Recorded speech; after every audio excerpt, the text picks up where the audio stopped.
What's up, fam? Elijah Scheidler here, and welcome back to another episode of EXTOL WE. And this week, my brother Austin is my extra, and I am the extremely, very plainly ordinary. So last week, EXTOL WE, I announced that I cannot hold my channel EXTOL WE the same way as I did in Extraordinary Life with Elijah. Can't do it. Austin, I'm so glad to have you on my very first ever Zoom episode. We're both forging forward. We're pioneering new things. We know what that means. We're going to get into it. But this last week, the videos that went live this last week were waiting. And accomplishments under grace. It was so beautiful. Like, you watched the video, waiting. Throw on your comment. This meant a lot to me, Lige. I was like, thank you, Austin. That's amazing. Because I remember we made your video 3.5 years ago. The song "Famous" was the song that you're working on. Yep. And you came up to Bozeman. Your notorious Austin Bozeman road trips, you just pop in. You're like, how to get some road time? Oh yeah. And I just finished my video for this last week here in 2024. Waiting. And I was like, dude, I want to promote you. Like, this is amazing. I love your song. Like, if you haven't heard it, I don't know if there's a link that you can give me. Look down in the descriptions. Go listen to Austin's song. It's amazing. Oh, I can get you a link. Brother, I have to promote you. You're like, you want to do that? You're like, hey, I'm down. I'm here for it. Let's do it. We made your interview video in the atrium. I posted it, and you literally sat there and marinated between waiting and accomplishments under grace for 3.5 years until now. Absolutely mind-blowing. Like, God is ridiculously good in how he blesses us. And so you said you were listening to somebody and they said something about the aspect of pioneering. Yeah. A guy named Nate Johnston, which Nate, if you end up watching this at some point, hey, dude, love what you're doing. He has a lot of stuff right now about pioneers in the spirit, people that are moving and bringing new movements into a new era. And a lot of what he was talking about, I just saw one of his posts the other day, like you and I were chatting, and he was saying there are pioneers that are going to be bringing things that haven't been seen. Like, there are people that are fostering moves of the spirit that have seen stuff in their own spirit, that have seen things in the spirit, seen things with their physical eyes, gotten downloads from the Father. They're going to be bringing those. And he's like, pioneers, it can be dark. It can be lonely. It can be extremely misunderstood, especially in the church, not only in the secular, out in the world, but also in the church. He's like, do not give up. Don't give up fostering the vision God's given you. Don't give up that little slice of heaven that you've been able to see that you're carrying. He's like, keep going, press onward. It's worth moving on. And that's what then you said the waiting message was so encouraging to you, because that's where you're at, that you're stewarding these things that not seeing necessarily right now, but that God is releasing and revealing things to you for a new era. It's still out in front of us, but you're carrying the joy of it. Like, it's not just something that you're like, oh, we got to work hard to get there, like, buckle down to do the work. Yeah, no, Spirit has been like, here's the things that are yet to come. And you're like, can those be right now? Let's go. And that's the joy that you're carrying, but that you feel like you're like in this era, then this present time, then like you're wading into the waiting until that comes. And like, we haven't entered that era yet, but you're like, it's right now. And like, there's just this suffering of Jesus that he's like, I have so many more things. Can I tell him? Can I tell him right now? Can we do it right now? No. I have so many more things to tell you right now than you can bear, but not now. It just, there's just this sense of, when God tells you those things and you're walking in that there's just the frustration of the day by day waiting until whatever it is that is preventing us from breaking into that new environment recedes so that there's an open, dry path into it. I think it's so beautiful getting to hear how the journey that I was on with Extraordinary Life with Elijah, that was a pathway of pioneering things in the dark. Like so many videos, just sitting in the dark, under buildings, in crawl spaces, you know, in the literal dark, physically feeling so unseen, like seeing things with God, experiencing things with God, and just saying like, are you kidding me, Father? Like, I can't tell people about this for the next 3.5 years. And then getting to go from that and come home and Charles like, hey, did you record your weekly video? You know, I'm like, yes, I did. But like,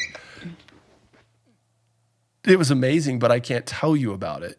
Getting to see that I was walking through that in that era. But that I think it's so beautiful hearing about how you were viewing my videos from the past that I was posting that were going live, that you saw like, man, this guy's got like 10, 15 views on his videos, but like he's going after this with excellence. I'm dragging bottom trying to just continue one more week. Like, I don't know if I can do this. Yep. You're seeing my videos though and having a totally different experience with the grace and the testimony that's overflowing my life. Back then, dude, I was watching those and I saw you had 15 views and I was like, man, but he's still going after it. Like his heart with the Father and him doing this and the confidence that takes to be able to continue and to put the passion and the excellence, and obviously you're getting revelation in doing it. So from my point of view, it was tons of boldness, courage, confidence, identity, all of that stuff. And I was like, man, Elijah's just rolling in heaven all the time. Like he must, this is wild. Good for him. That's so encouraging. Like I want more of that in my life. Like these are amazing. Not knowing that you on the other end were sitting there sometimes just like scraping the bottom of the barrel and sitting, all right, Father, like about to hit record and just, okay, Father, give me grace for this one. Just one more. Just give me grace to do just one more. Just one more. And I think it's so beautiful then that is the reality of then the we disciple us context where I was just dragging bottom. That I was tasting realities in the future. Literally, it's like this video is for 3.5 years in the future. This reality is coming and I am establishing it. Yep. I'm foretelling it and forthtelling it right now. And in times of just experiencing the presence of the Father that was for a different era that I was tasting in the moment. And I would just like stall in that moment, saying like, I'm stalling. I don't want to leave because the presence of God is so powerful. But I have work to do, and I have to keep going. I still have 2 years left, and I think the frustration then that I often experience, I don't know if this resonates with you at all, is that because I've tasted of those realities, that I'm carrying vision and reality for an era that is not now. But I've tasted it. I've seen God's goodness. That I often wrestle with in a resentment and a resistance of stepping into the floodwaters, like feeling, the impossibility of it, that there's people that are following me at a distance. Like I'm carrying this weight of glory and there's all these people. I feel so unseen. I feel so unknown. I feel like so cared for. Like you said there's people around me that care for me, love me, but it's like, I am not seen by you. Like you don't see me. Like I'm literally walking in secret right in front of your face. And so I think out of that, then there's this, oftentimes in me, this resistance and resentment. I don't want to step into it. And then when I do, I'm like, this is so not the reality of the things that I know. And then hearing then in your circumstance, like the testimony of what I'd walked through in Extraordinary Life with Elijah and walking that out, that there's then this weight of glory and grace that's coming to you in your season to encourage you and step in with a different perspective. That it's difficult, but it's imparting grace to you to step into it in a different way. It's super encouraging. It's almost like a little extra stamina boost in the spirit. Even just seeing that testimony of you standing and coming out the other side and coming out with the Father saying, if we reach one person, cool. And if and only if nothing happens, we will have grown. It was all worth it. Like seeing you come out the other side with that and have that testimony now in your current position where you're at and your heart posture. It's like, okay, yeah, I guess I can go stand in some waters. He made it through. And I was looking out. And it's encouraging to me too because, and I've had conversations with some people in different seasons where they've said similar things to me. They're just like, dude, I don't know how you did that with a smile and you stood and it's just that kind of, that faith or that, trust or whatever it was. I was like, dude, you have no idea how much I was struggling. My gosh, it was hard and kind of felt miserable sometimes. Yeah, because just before you transitioned back to Kansas and you transitioned up to like the Hamilton, Missoula area, you were living in Bozeman and you were coming up to visit us in Bozeman for our Pursuit nights, which was, I'd be getting ready for Pursuit. And I'm like, dude, Oz, what's up, bro? Like, hey, we're going to partay, family in the house, and I'm just like, oh, and we did. So stoked to see you. But like you, through that season, you said you were really dragging bottom through that season. You were working on another song. Yeah. I was writing. So at that point, that was almost a year after I had lost my dad, really suddenly. Like one night you're talking to him. I was living out on the West Coast in Seattle at the time. All of a sudden, he passed away in the middle of the night. It was shock. So I was going through a lot of grief stuff, and I had just moved back to Billings at the time. And so I was coming over to Bozeman quite a bit, taking my, classic Austin road trips. As one does. What else are you going to do when you have 2 hours off work? Drive 2 hours to go worship with your friends. So I would come down a lot, but I was writing a song. It's called Roses. And one of the lines in that song is, so help me stand when I can't on my own 2 feet. And I was going through a time where I had never walked through any kind of grief like that. I had never walked through any kind of having to feel something that deeply painful with the Father. And to go to him all the time, be like, all right, Father,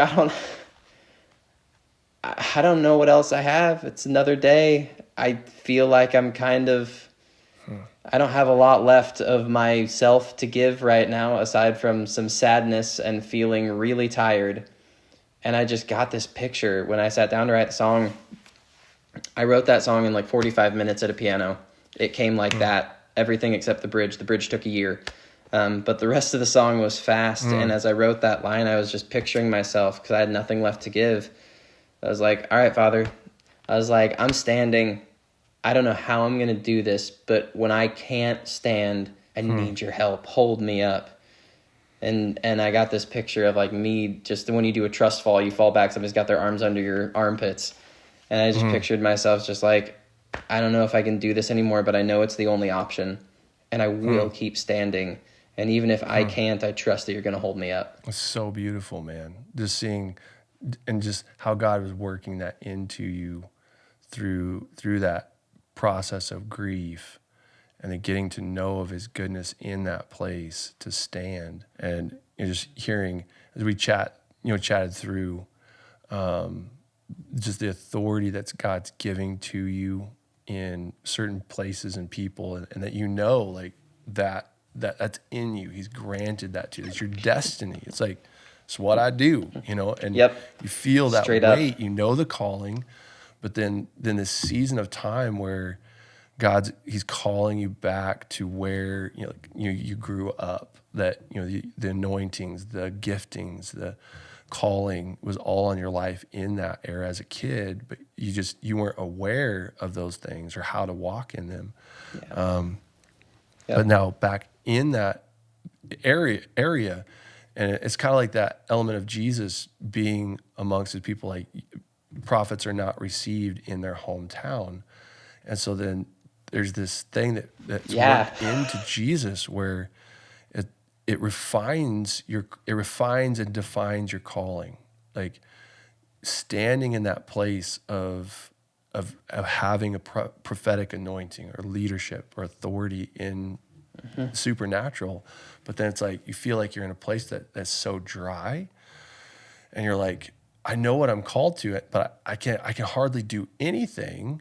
That in that space, then God is refining our character to say, if you can carry that here, if you can stand in that anointing here, that is going to work into you the character, the strength to be able to stand in the glory, the floodwaters of glory that are going to come. It's not going to drown you. He's not if you can stand here, if you can stand in authenticity here, if you can do this here, even where it feels like everything is opposing it and it feels uncomfortable, then how much more will you be able to do it once you cross over that threshold?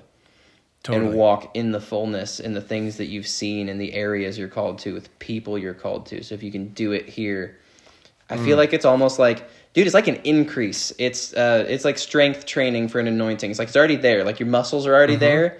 We already got the muscles. But as we train them, they get bigger and bigger. So it's an anointing I already carry. There's a calling I already carry. There are places, there are people that I'm like, dude, I've got stuff for you. I'm so ready. Let's go. I love you. I've got a heart for you. Like, I'm so down. Let's do it. And then the father's like, actually, yeah, we're going to take a little detour. It's not a permanent detour, but it's going to be a detour over to this area where you don't feel that. But you haven't changed, and your calling hasn't changed, and how I made you hasn't changed, and how I love you hasn't changed, how you and I communicate hasn't changed. But everything around you is almost the antithesis, or like it's opposing, and it feels this tension where you have to choose constantly to stand in that. Yeah, dude, I love that. That's really good. Yeah. I just see like that element in the prophetic, that royal prophet priest element, where that Jesus took up the weight of the cross, and that that weight that was upon him, that was his to carry, and that he waded into something that he just told the Father straight up, don't want to do it. Did you hear me? Yep.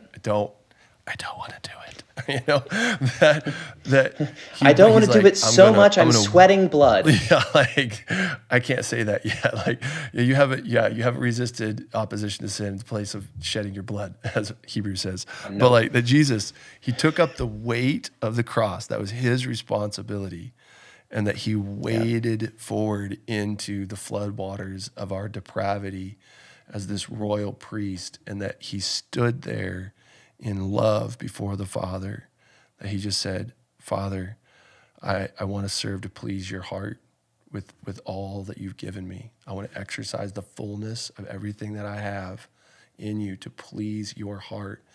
I will stand in the floodwaters of all of the sin of depravity of man, and I will stand here, and I will stand here, and I will wait in what I've waded out into. And in that space, that he forgave. Like if we don't forgive, the Father won't forgive.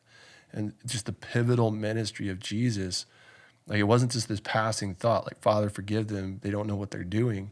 No, it says, if you don't forgive, the Father won't forgive. Jesus forgave on the cross to release the forgiveness of the Father. Just seeing that high priestly anointing of Jesus. And so just seeing this pioneering thing where he calls us into things and he doesn't bother to confirm it with anybody else. He said, I told you to go. Yep.